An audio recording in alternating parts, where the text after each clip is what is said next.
video number 3 of she gave her all to the Hood Tyrants. I had to turn my fan back on. I had to refill my cup, and I am ready to start. Alright, y'all. We are on book number 3, and we are starting off with the flashback from 5 years ago, and it is Isis and Camarih at the club, dancing, having a good time, and Camarih goes to the bathroom, and we have Prince coming up behind Isis, and they've been sleeping together for about 6 months at this point, and she's really feeling him. Like, she's damn near in love with him, and Prince is feeling like he chose the wrong friend, and it's just like, ouch. And he is constantly asking Isis about her under the guise of, bitches be grimy these days, and I just want to make sure you're around the right type of girl. And excuse me. So they make plans to hook up later at his place, because at some point when he kept absent about her, like, Isis, she wasn't feeling it, because it's just like, you paying a lot of attention to my best friend, and it's like, I'm basically in your face, basically shoving it in your face, and you're not paying me no type of attention. And so he reels her back in by telling her that he loves her, and just like that, she's right back under his spell. And it's just like, girl, really? And so later when she gets to his place, he is upset, like, he is mad, honey. And he's like, why didn't you tell me she had a man? And he's just like, oh. He's like, come on, why you didn't tell me that she was with Dreams? And, Dreams, he's a gangster, thug, whatever you want to call him. So he's got a reputation. He's feared around the hood. And she's like, I didn't think that no, what did she say? She was like, I thought I did tell you. He's like, you ain't told me that. And, like, he is really upset by this. And he's just like, what's going on? And what does he do? He tells her that she is going to help him set Drees up so he can get, come on. She's like, what? No, I'm not doing that. And he tells her, like, basically makes her believe, like, I just have to sleep with her one time to get it out of my system, and I'll be good. And, then I can be all about you. It'll just be being you. And for some reason, like a dummy, she actually believes this. I'm like, ain't no way a dude could come to me, tell me that I'm going to help set up my best friend's boyfriend. So my dude, quote unquote, my dude that I'm feeling, can have sex with her, and then he'll be all about me. It's like, girl, how desperate are you? Because I would have clocked that nigga upside his head and told him, yeah, okay, somebody going to be getting set up all right, but it ain't going to be my girl, and it ain't going to be her man. So he found 2 guys to do it, to kill Drees, obviously, and she thinks, like, it means something, that her only part is just to call Camarih and, be like, where are you at?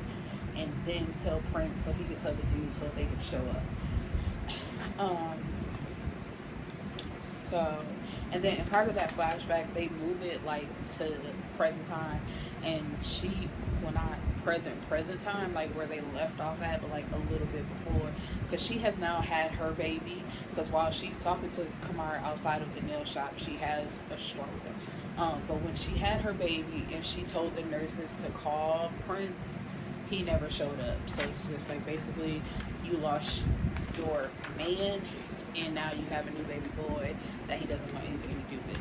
And so now we're in the present time, and Camarih fainted, and, excuse me, bring this out. Okay, I like that better. So she's fainted, and she has to be rushed to the hospital. Tony is there when she comes to, and he causing trouble as only Tony could do. He said, you told me my girl was going to be up at 6 o'clock. It is now 6:01. I was like, but that is so funny. It's just like, I don't want you toting guns, but you want somebody to care about you that much. Like, it's 6:01, my baby ain't up yet. What's going on? And so she tells him that it was from lack of food instead of knowing that she fainted because her ex had somebody kill her other ex. And so he goes to get her something to eat.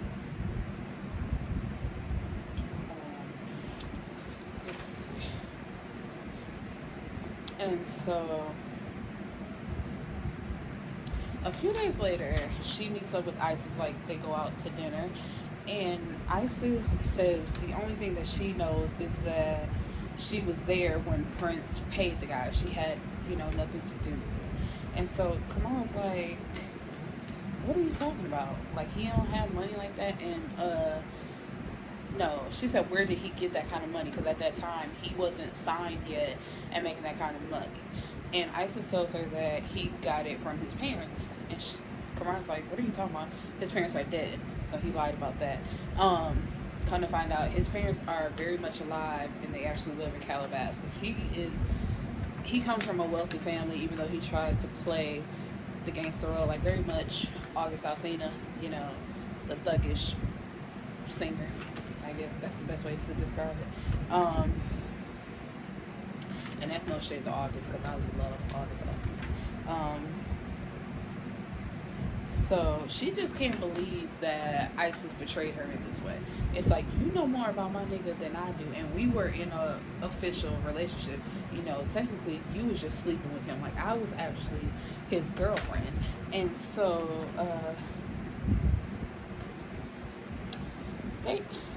Isis, that was another thing that got on my nerves, because she really tried to blame it on being in love, but it's like, y'all didn't spend no time together. It sounded like he was just sleeping with you, telling you what you wanted to hear, but there was no official, time to form an actual relationship and you to feel the way you do and feel like it would be okay to set up your best friend, because it's, and like Camarih said, she's like, bitch, I cried on your shoulder. I was depressed. I was contemplating suicide just so I could be with him. And all this time, you knew what happened to him? Oh, I got hair in my eye. Excuse me, y'all. So it's just like, oh, what? Are you serious? And so they are, they're arguing back and forth. And she threatens to, have sex with Tony. So she better be careful. And she's like, girl, that's one man. You ain't even got to worry about it. I know you can't have him. So you can try if you want to.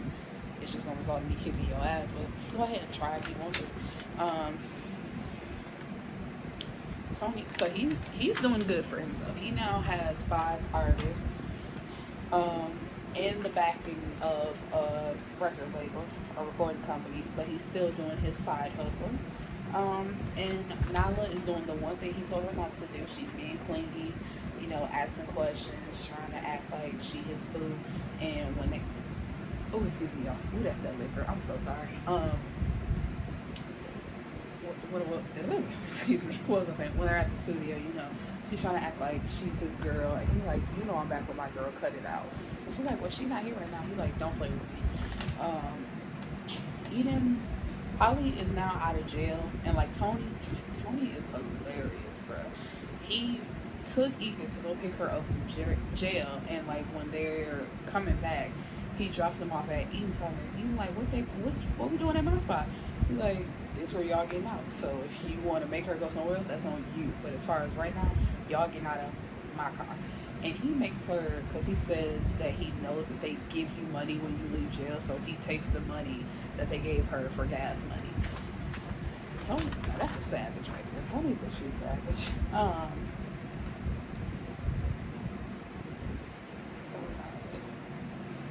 He's still trying to get his wife back, but he tried to get Phoebe to leave him alone, because during the first book she was acting like they're just having fun, it's no big deal, whatever she could leave at any time. But now all of a sudden she won't leave him alone, because he's been taking care of her and buying her stuff, so she wants that to continue. And now that he's not having it, because it's like, you told my wife about what I was doing out here and you done messed it up. And she's like, I know, I'm sorry. And he's just like, no, leave me alone. And he's still also trying to chase behind Shanice, who is grieving over her husband. And she's clocking that he's not trying to officially be in a relationship with her, but trying to make her his side chick while he can still be with his wife. Because she said, when she found out that he was married, she's like, I told you that I was married, but you're still trying to get back with your wife. So what would have happened if I would have took you up on your offer to be with you, and then down the line I wanted to be married to you? What were you going to do? And he's just like, I don't know. I have a strong connection with the both of you. And it's just like, that's not how that works. It's like, if you want to be with two women, you need to go find two that will be in a polygamous relationship with you, willingly. Not because it's what you want, that willingly want to be there. You know what I mean? So Tony, he meets with Namaya, who is a director.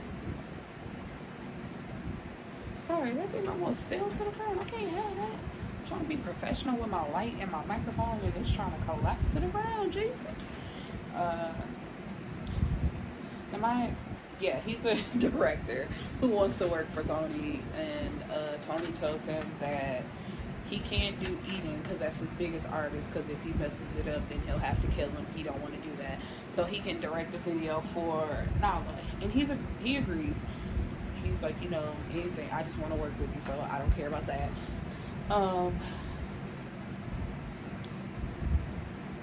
And while Namaya is there, Jilly shows up and she catches his eye, so he's looking at her. They're flirting on the low. Tony wants Jilly to move out of Miranda's house. He is trying to cut off ties with Miranda and with Bria. He just wants to be done with both of them, and him and his sister, they can go on with their lives. So he finds her an apartment, and Jilly is packing up her stuff, and she tells the stepmother that she's moving out.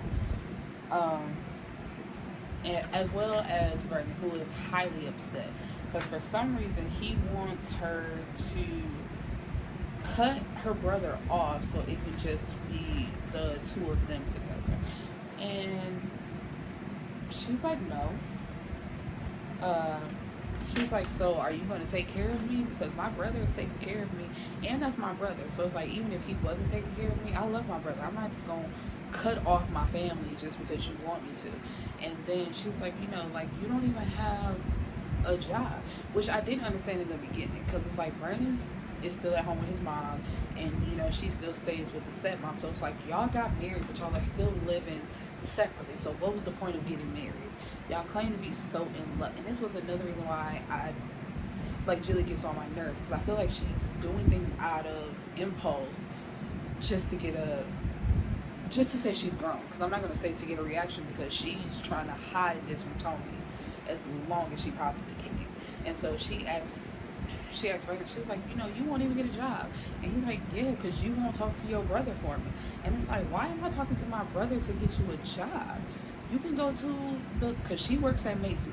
So it's like, either you can get a factory job. There's other things that you can do in ways of making money instead of me just talking to my brother. So it's basically like me still doing something for you, and you're not doing nothing for me, but you want to wear the pants as my husband. Like, no. Tony moves her into her new apartment. And once again, she's trying to slide it in. Like, can you please talk to Vernon and, just accept him as my boyfriend? No. And, again, he refuses. She takes Camarih some food because, she's on bed rest at this point. And she asks Camarih, what do you think about Vernon? And she basically mirrors what Tony said. She was like, he seems like a snake. He's sneaky. And, it's very suspect.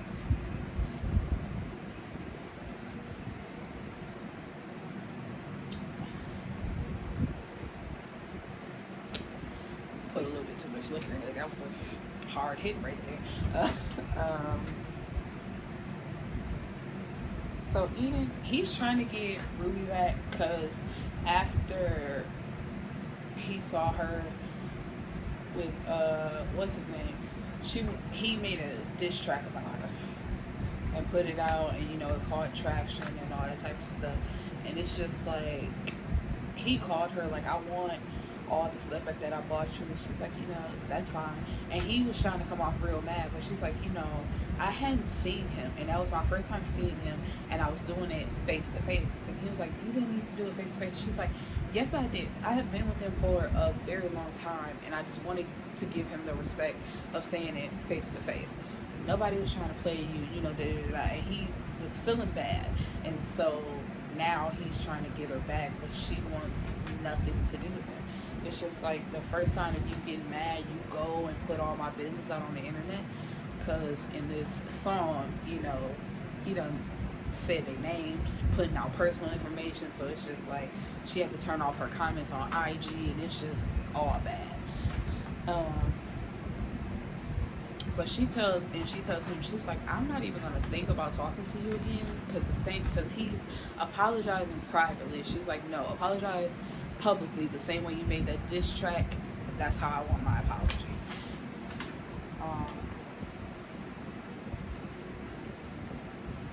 So just as soon as he tries to apologize, Ruby tells him that there's definitely no way they can get back together because Holly's pregnant, and to her it seems like he tried to hide it from her.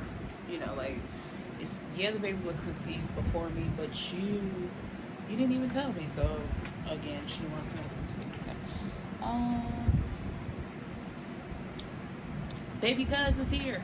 That's what Tony calls their baby. But actually, Camarih named him after Tony. I never said that. Tony's real name is Houston Terranova.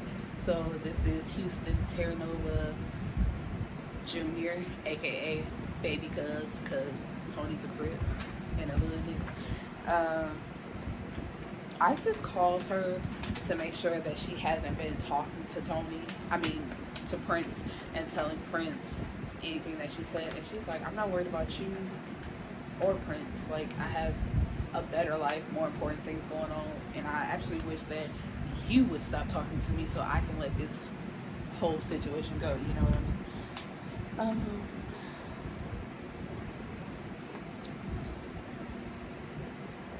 So when she starts to feel better, you know, after having the baby, she tells Tony that she's going to get her nails done. Like, she's going to get her nails done, her toes done, you know, just making herself feel good again. But she actually makes a little detour to Prince's house, and Prince and I was going to say the Stallion because that's all I can think about. But Prince and Stallion are there, and Stallion leaves, and she gets him to admit to basically being a murder for hire for Driz, and she stabs him in the shoulder with a knife. And when she goes home, Tony asks her, you know, like, because after she left there, she still went to get her nails and her feet done. But Tony asked her when she came back home, he was like, where you been at? And she's like, she tried to play it off like, look, you see my nails? That's where I've been at, babe. He's like, no, 30 minutes after we left this, you left, me and baby, cuz rode up over to the studio, because where she goes to get her nails done is the shop across from his studio. He's like, and we didn't see you there. And she told him, and it had made the news that he was stabbed in the shoulder. So Tony told her, he's like, chill out, you know, I got you. Don't do no craziness like this again. And where are we? So Raheem has a meeting with a divorce attorney. Amara wants alimony and half of his royalties until the divorce is final. She also has Phoebe as a witness in her case, so it's in his best interest to agree to her terms. Ruby, I don't get her, because Armand has ran up even more charges. It's like every time you hear Armand you basically hearing about all the money that he done spent, and she continues to allow it. Because it's like after the whole situation, when Tony and Eden saw her at the restaurant, she did break up with him, and they were arguing outside, and that's how Tony and Eden saw them. But it's just like, after you broke, even before then, it's like when you saw how much money he was spending, you should have cut off those credit cards and canceled his authorization as a user. It's like, this is basically your fault. It's just like, you just continue to let him spend all your money. And so she contacts, because she cut off his phone because she was paying for his phone, and tells him that he needs to give her her money back. She gets fired from being Mark's assistant because she introduced one of his clients to Tony, Angel, which is, he was her manager, but it's just like, as the manager, shouldn't you want her to get signed to a label? And that's what Ruby did. But I guess he just doesn't like, because remember I said that Camarih and Tony and Sty, and that whole fight that happened in the last book, that was at his event. So he basically doesn't like Tony and just sees him as some hood guy. So now that Angel is signed to his record label, he was upset about that, and he fired Ruby.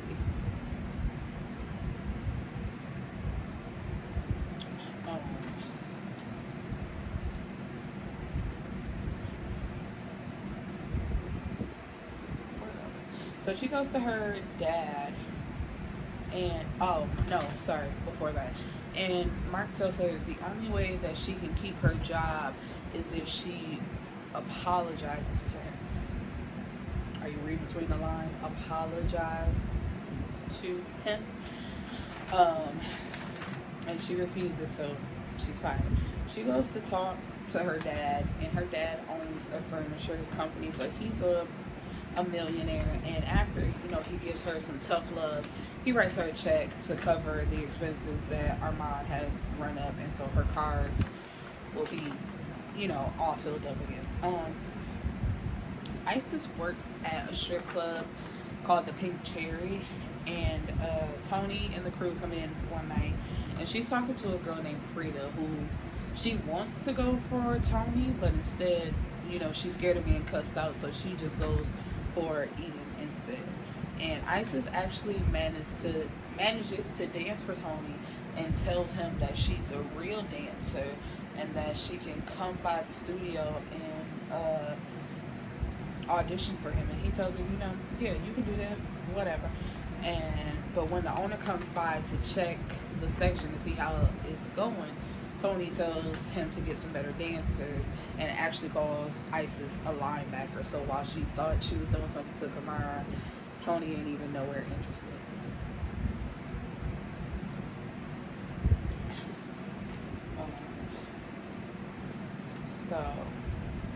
And the next day, Prince is coming over to her house. She thinks it's to see the baby, but it's actually like Prince slaps her up, and it's like, why would you tell Camarih about, what happened? And he's like, you better tell her that you were lying. And she's like, it's too late for that. So he goes crazy. He's like, you know what? We gonna do it all over again, and you're gonna help me set up Tony. And she like, Tony Wacko? Like, don't everybody know not to play with Tony. Everybody know he crazy. Ain't nobody trying to have no problems with Tony. She's like, I won't. I actually won't. And he pulls out a gun and tells her, basically, yes you are, or it's over for you and that baby. And so she agrees, but Jilly, she lets Vernon stay the night often in her new, is it a condo? I think so. Her new condo that Tony bought. And it's just like, girl, how more disrespectful can you be? You know your brother don't like him. And the fact that you married to that lazy bum don't mean that you have him staying somewhere that you don't even pay for. Like, your name ain't on that place. Your brother bought and paid that for you, and you living real comfortable, and you can't respect his one wish of not having that broke nigga in there. Tony offers her a job as a stylist for Nala. in which Naima is there, and they're still kicking it off. You know, it's a little spark between them. They exchange numbers, and she's, I won't say she says, but it's just like, you know, in the book, she thinks it'll be fun to play with him. And I'm just like, I don't get that. It's like, you got a husband, but then you have another guy that's interested in you, which is actually better than your husband. It's like, he's a director. Y'all work in the same circle. Like, you see him, he's nice, he's good looking, he's charming. It's like so many things going. But instead, you're just like, oh, it'd be fun to like tug on him a little bit and just see. I'm just like, I don't like it. I don't like it. What is it? So as she's styling Nala, she notices that Nala likes to call Tony Houston, like, because it makes her feel like she's more important. And it's just like, why? As his sister, she's like, why are you calling him by his real name? And Nala's just like, oh, we're close, you know. And it's just like, girl, no, y'all not. Y'all have sex. What, you gave him head and then y'all had sex that one time? So y'all have had sex 1.5 times and you think that means that y'all are close and you get to call him by his real name? So when she gets home, she sees that Vernon is just on her couch and been playing games all day.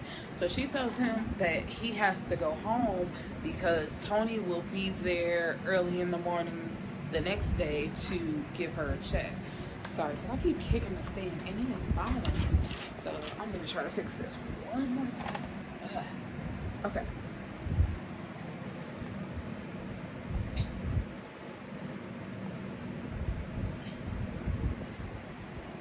Ooh, no. Y'all do not need to see my stomach like that. Ah, come on. Okay. Alright, I'll be happy with that.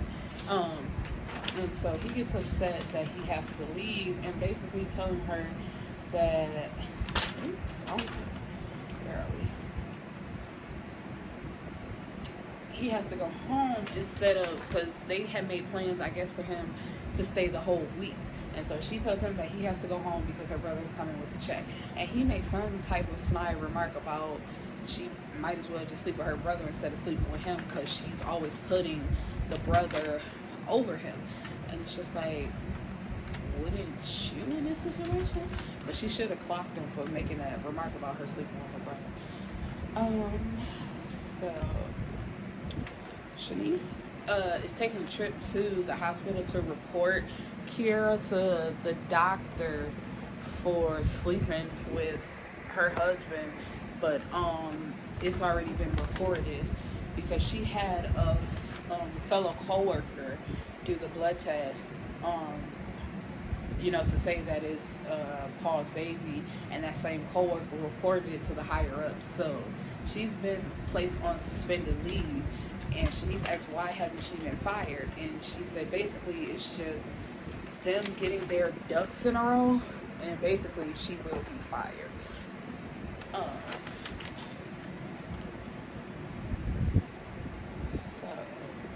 And she now has a new potential suitor by the name of Wade.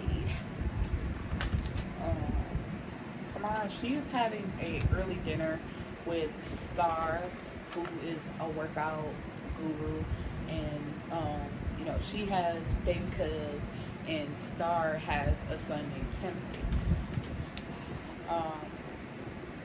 Tony tells her to send him her location, and she thinks it's just him being overprotective as he normally is. But come to find out, he sends her a large bouquet of roses and tells her to pack a bag to meet him at the Montage Hotel, excuse me.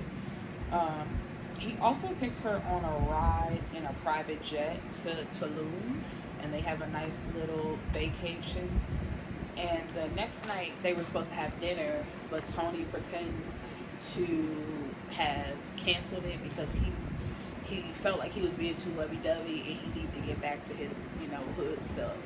And she shows up because he was at the Pink Cherry, the strip club that Isis works at, and so of course Camarih shows up because she's having none of that. But it was actually a surprise proposal that he planned for her. So they're now engaged. Yay!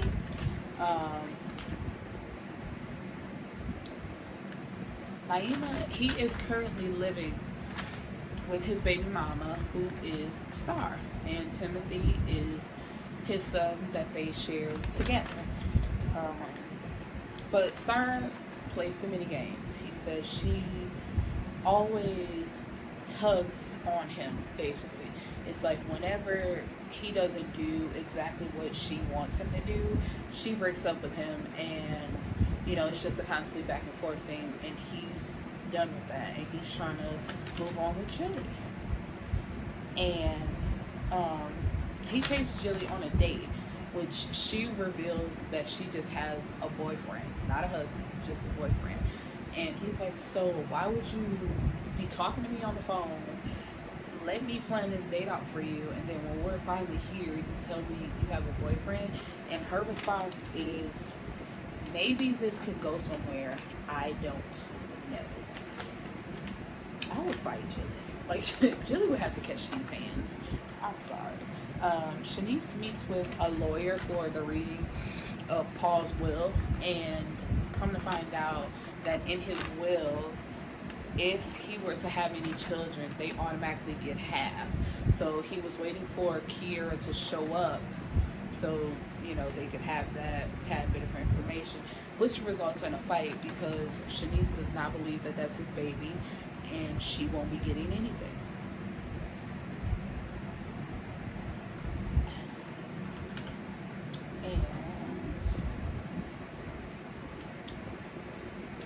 Camarih is out. I believe she's at work. And a detective approaches her about the murder of Bobby, which was her mom's girlfriend, and she doesn't know anything about it. So there's nothing that she can really tell them. And when she goes to talk to her mom is trying to blackmail her for money and a house. Otherwise, she's going to tell the police that Tony killed Bobby.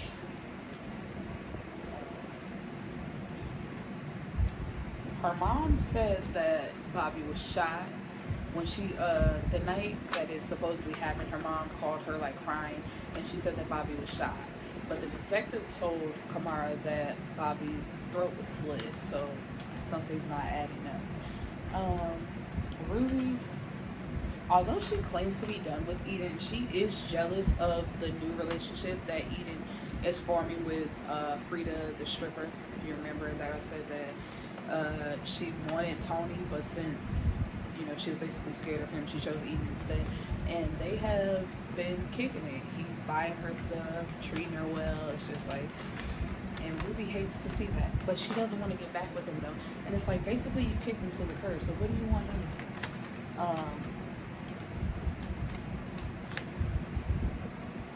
do? We're on to Tony. Tony and Camarih, they set up Prince. She texts him, like telling him that she wants to talk to him and she's sorry for stabbing him. And it's like Tony says that he has to beat him up off GP just so he knows that that's a lie. But they're basically killing him for killing Drees, and it pulls them together, even closer.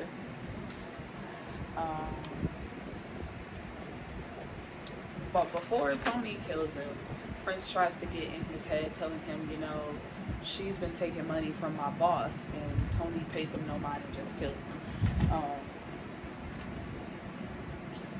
And right after, his studio is raided because somebody reported him for having drugs in there, and like half of his equipment is destroyed, and he's gonna have to replace it. Jilly, she is going back and forth between her husband and her side nigga, basically. Sorry, Nahima, but that's all I can call you at this point, because like she is a married woman. Nahima wants her to break up with Vernon, thinking they're just in a boyfriend-girlfriend relationship, but she reveals that she's actually married, and Vernon is blackmailing her to stay married. But Nahima, he doesn't care about the blackmail part. It's just a simple fact, girl, you are married, so you are still playing games. And it's just like, girl, really?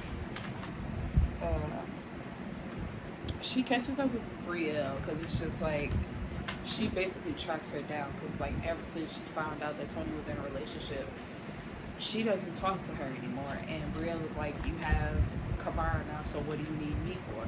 And she's like, both of you guys can be my sisters. And Brielle is so offended. She's like, sister, how is she your sister? And it's like, because that's my brother's girlfriend.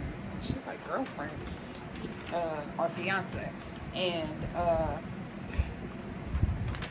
Jilly is confused. She's like, you acting like he was your man or something. And Brielle yells at her because he was. And so she finds out that they were sleeping together before the parents got married, the whole story.